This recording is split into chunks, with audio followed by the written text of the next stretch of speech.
மதுரை மாவட்ட ஆட்சித்தலைவர்கிட்ட போய் அந்த அரட்டாவட்டி ஏற்கனவே சமணப்படுக்க இருக்கு. அது பறவைகளுடைய சரணாலயமா இருக்கு. அருகாமையில அழகர் கோயில் இருக்கு. இந்த சுத்திப்பட்டத்தில் இருக்கக்கூடிய கிராமங்கள் பல கிராமங்கள் பாதிக்கக்கூடிய சூழ்நிலை இருக்கு. அதனால மதுரை மாவட்டத்துக்கு வேணாம்னு மறுநாளே மாவட்ட ஆட்சித்தலைவர் தமிழக அரசுக்கு கடிதம் எழுதிட்டாங்க. அந்த கடித நகலையும் இப்போ நீங்கள் எல்லா முக்கியஸ்தர்களையும் 4 மணிக்கு நம்ம கலெக்டர் ஆஃபீஸில் கலெக்டர் முழுக்க அதையும் பார்க்க போறீங்க. அதையும் அந்த நகலையும் கொடுத்துட்றோம். முதலமைச்சர் என்ன அனுப்பியிருக்கிறாருன்ற அந்த நகல் காப்பியுமே 4 மணிக்கு கூட்டம் வர சொல்லியிருக்கோம், அங்கே காமிச்சிடணும். அதனால தமிழ்நாடு சர்க்கார் ஒரு காலத்திலையும் எதுக்காகவும் எந்த அனுமதியும் பெறாம ஒன்றிய அரசையா தன்னிச்சைக்காக செஞ்சிருக்கின்றதை நீங்க முதல்ல தெளிவா தெரிஞ்சுக்கணும். இது அரசியலும் கிடையாது, அரசியல் நோக்கம் கிடையாது. அனைத்து பேரும், அனைத்து சமுதாயமும், அனைத்து கட்சியும், அனைத்து பேரும் சேர்ந்துதான் இதுல இருக்கிறோம். ஏன்னு கேட்டீங்கன்னா வேறு ஒரு சின்ன சின்ன விஷயமா சொல்லி அது இருக்கிறது 5000 10,000 ஆகி பல லட்சம் பேரை ஒரு கருத்துக்காக உரிமைக்காக சொல்லி வராதத நம்ம மருந்து நம்மளா போய் இது பண்ணக்கூடாதுன்றதான் என்னுடைய கருத்து. நீங்க சொன்னீங்க தமிழ்நாடு சர்க்கார் இதுக்கு என்ன நிலவரம். தமிழ்நாடு சர்க்கார் நீங்க முதலமைச்சரை காலையில நேற்று சொன்னார், நைட்டு சொன்னா காலையில அறிவிக்கை கொடுத்துட்டாரு. கலெக்டர் 10 நாளைக்கு முன்னுக்கே நம்ம அட்டாவட்டி வந்த மறுநிமிஷமே அதுக்கான அறிக்கை விட்டாச்சு.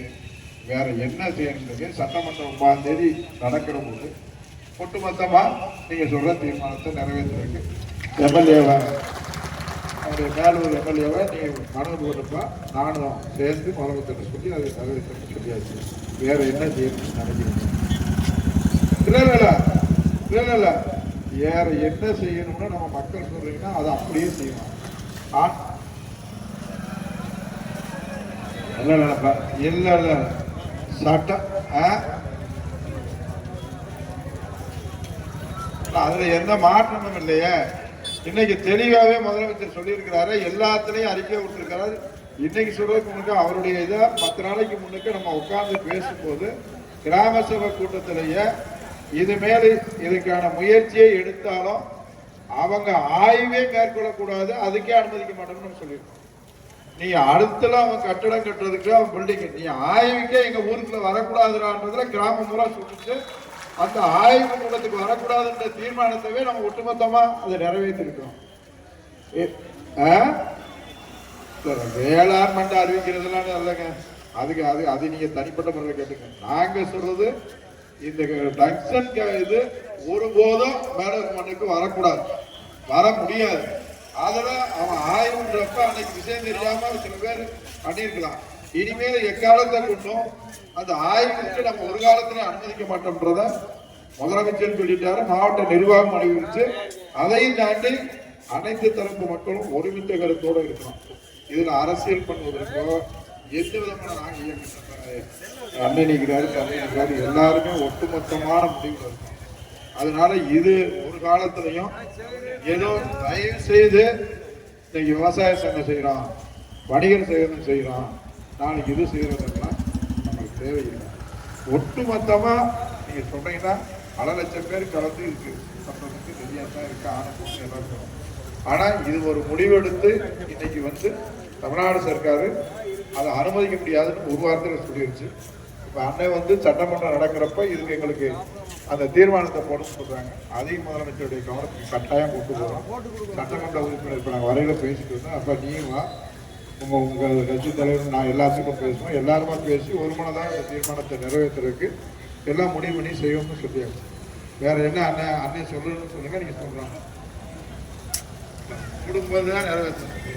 இப்பவே அறிக்கை நீ உட மாதிரி இருப்பா கோச்சுக்கிறாங்க. மேலூர்ல இப்படித்தான் யாராவது யாருக்கு ஒரு ஒண்ணு பேசி விட்டு என்னத்தாவது அமைதி பாருங்க தீர்மானம். எப்பா எப்பா அப்பா தயவு செய்து